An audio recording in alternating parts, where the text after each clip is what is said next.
नमस्कार सभी को AWS ट्यूटोरियल में आपका स्वागत है। इस वीडियो में हम सीखेंगे कि AWS क्या है।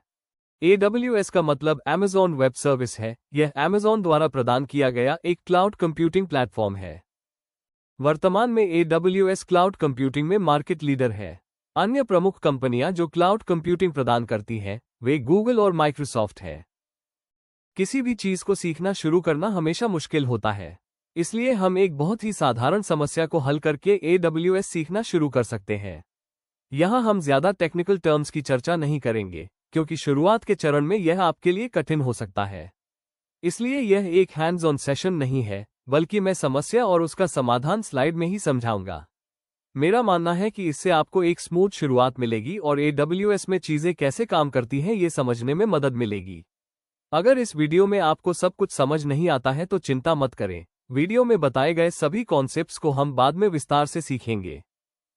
अब हम जो अभ्यास करने जा रहे हैं वो एक वेब एप्लीकेशन बनाना है। तो मान लेते हैं कि आप एक वेब एप्लीकेशन डेवलपर हैं और आपने अपनी समस्या को AWS का उपयोग करके हल करने का निर्णय लिया है।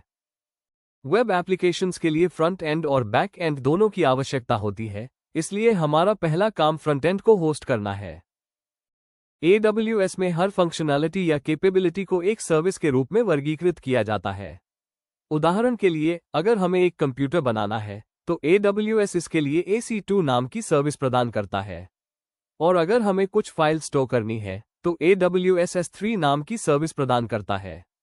इसी तरह अलग अलग फंक्शनैलिटीज के लिए AWS में कई सर्विसेज उपलब्ध हैं। इसलिए जब भी हमें AWS में कुछ करना हो, सबसे पहला कदम उस काम के लिए AWS द्वारा प्रदान की गई सही सर्विस को ढूंढना होता है। तो फ्रंट एंड को होस्ट करने के लिए AWS एक सर्विस प्रदान करता है जिसे एम्पलीफाई कहा जाता है। हम इसका उपयोग अपनी फ्रंट एंड एप्लीकेशन को होस्ट करने के लिए कर सकते हैं, जो रिएक्ट या एंगुलर में लिखी हो सकती है। कृपया ध्यान दें, AWS में किसी एक काम को करने के लिए कई ऑप्शंस या सर्विसेज हो सकती हैं। सही सर्विस का चयन मुख्य रूप से आपके यूज केस पर निर्भर करता है। यहां हम एम्पलीफाई चुनते हैं और अपनी फ्रंट एंड एप्लीकेशन को होस्ट करते हैं। AWS हमारे AWS अकाउंट को नियंत्रित करने के लिए एक वेब UI प्रदान करता है जिसे AWS मैनेजमेंट कंसोल कहा जाता है। इसलिए हम इसका उपयोग करके एम्पलीफाई के माध्यम से अपना फ्रंट एंड कॉन्फ़िगर कर सकते हैं। अगर आप एक इंटरमीडिएट लेवल AWS डेवलपर हैं, तो आप ये सब लगभग 8 मिनट में कर सकते हैं। दूसरी चीज है, हमें एक बैकएंड चाहिए। इसलिए हमें AWS में ऐसी सर्विस ढूंढनी होगी जो बैकएंड की तरह काम कर सके, और हम लैम्बडा चुनते हैं। लैम्बडा हमारे बैकएंड कोड को एग्जीक्यूट कर सकता है और डेटाबेस के साथ कम्युनिकेट कर सकता है। सामान्यतः एक लैम्बडा फंक्शन बनाने में लगभग 5 मिनट ही लगते हैं।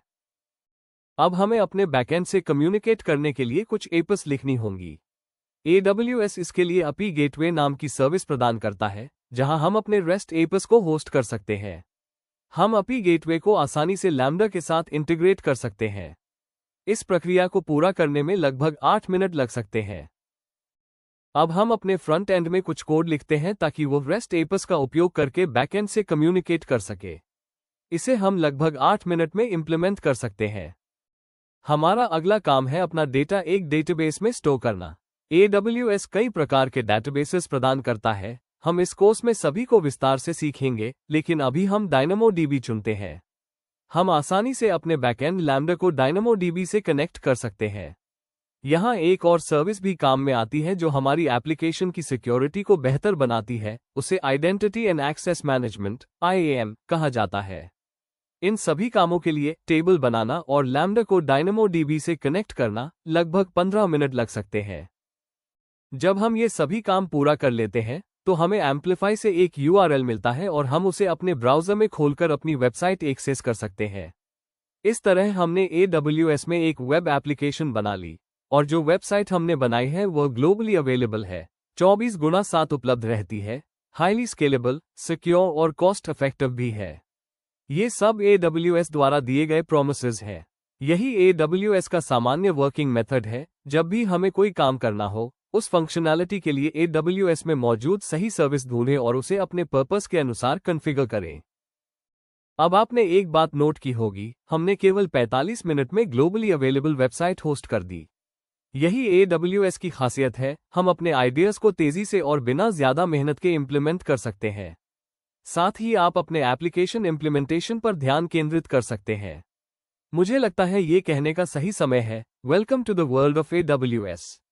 जो हमने अभी चर्चा की वो एक बहुत ही सिंपल उदाहरण है। एंटरप्राइज लेवल प्रोजेक्ट्स के लिए हमें अधिक समय और एफर्ट लगाना पड़ता है और अधिक AWS नॉलेज भी चाहिए होता है। इस ट्यूटोरियल में हम वह नॉलेज स्टेप बाय स्टेप बनाएंगे। अगले वीडियो में मिलते हैं, बाय।